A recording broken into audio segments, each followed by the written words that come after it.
এই আসাদ বিএনপিতে আসছে একমাত্র তার উদ্দেশ্যই ছিল মানে মামলাবাজ। সে একটা স্কুলে বিতাড়িত হয়েছে, সেই স্কুল কেন্দ্রিক স্কুলে জায়গা পাচ্ছে না দেখে উনি বিএনপিতে এসেছে। বিএনপির একটা ছায়াতলে একটা অবস্থান নিয়ে শুধু মামলা করার জন্য এসেছে। আর এই মামলা এখন তিনি বিএনপির লোকের বিরুদ্ধেও করতেছে। তাই আমরা তার এই মামলাবাজকে গ্রেপ্তার চাচ্ছি, যেন তার এই কর্মকাণ্ড থেমে যায়, বন্ধ হয়।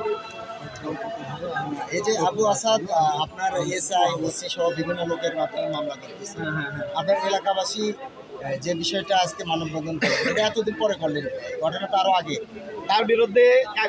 তার বিরুদ্ধে সে দড়িপাড়া স্কুলে মানববন্ধন হয়েছে, মিছিল হয়েছে, অনেক কিছু হয়েছে, কিন্তু এই ব্যক্তি তার লজ্জা নেই। মানে বিএনপির দোহাইতে বিভিন্ন জায়গায় সে এই ধরনের কর্মকাণ্ডগুলো করে আসতেছে। আমরা বিগত দিনগুলোতে দেখেছি, বিভিন্নভাবে তার সঙ্গে আমরা কথা বলার চেষ্টা করছি, কিন্তু উনি নিজের মতকেই সবসময় প্রাধান্য দেয়, অন্যকে মানে গ্রাহ্য করে না, সেটা বড় নেতা হোক ছোট নেতা হোক। ওকে, বাকি কথা আরেকজনের সেকেন্ড। ছোটবেলায়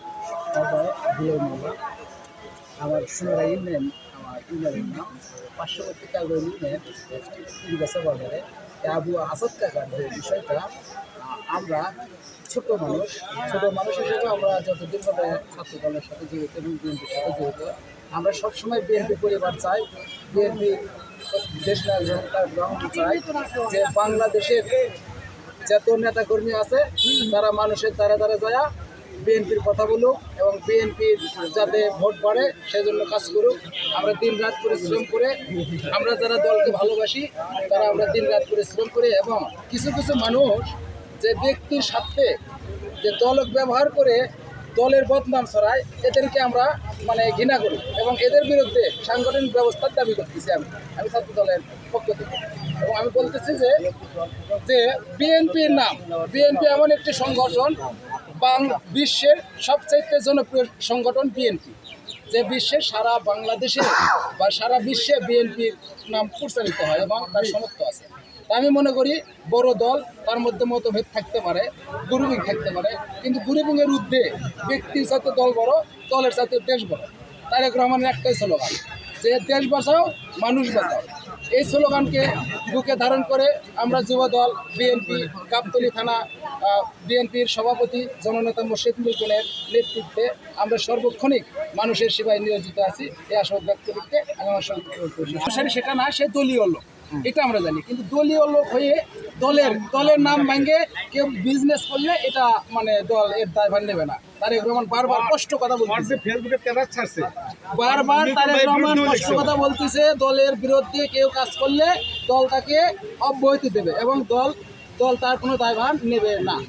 বিএনপির কাছে ওনার এগেনস্টে কোনো অভিযোগ দায়ের করছেন কিনা বা করবেন কিনা, এরকম কোনো জেলা বিএনপির কাছে কিংবা উপজেলা বিএনপির সাহেব আছে, আমরা তার কাছে জানাবো যেন এই আসাদ সাহেব অনেক দুর্নীতি করছে, তার বিরুদ্ধে অনেক কর্ম আমাদের কাছে আছে। সে আমাদের সতেন ভাই, সে আবেশা ইউনিয়নের যুবদলের সিনিয়র যুগ্ম আহ্বায়ক, তার বিরুদ্ধে মিথ্যে চাঁদাবাজির দাবি করছে, সে চাঁদাবাজ, তার বিরুদ্ধে অনেক মামলা আছে। সে এখন ত্যাগী নেতা। সেই আসাদ সাহেবের বিরুদ্ধে আমরা দল থেকে তার যেন বহিষ্কার করায় সে একটা, আমরা তার কাছে বহিষ্কার যাবো, সে যেন দল থেকে তার কাছে একটা বহিষ্কার করার একটা সিদ্ধান্ত নেয়। এইগুলো আমার বক্তব্য। ভাই, খুবই ছোট্ট করে একটা প্রশ্ন, বিএনপি এখনো ক্ষমতায় যায়নি, আপনাদের লড়াই এখনো চলমান, আপনারা নিজেরা যুবদল করছেন এবং বিএনপি নেতার বিরুদ্ধে আপনাদেরকেই মানববন্ধন করতে হবে, তাহলে এটা আসলে আগামীতে কি জানান দিচ্ছে? এটা আসলে জনগণ আসলে বিএনপির উপর থেকে মন উঠে যাবে। এখানে আমাদের হচ্ছে একটা গোয়ালে দুষ্ট গরু থাকে, আমরা সেই দুষ্ট গরুর জন্যই আমরা লড়তেছি, আমরা সেখানে দুষ্ট গরুর জন্য তো আমাদের কথা সেটা আমিও যদি হই, আমার বিরুদ্ধেও দল থেকে যেন অ্যাকশন নেয়, এই বলে আমার বক্তব্য শেষ করছি।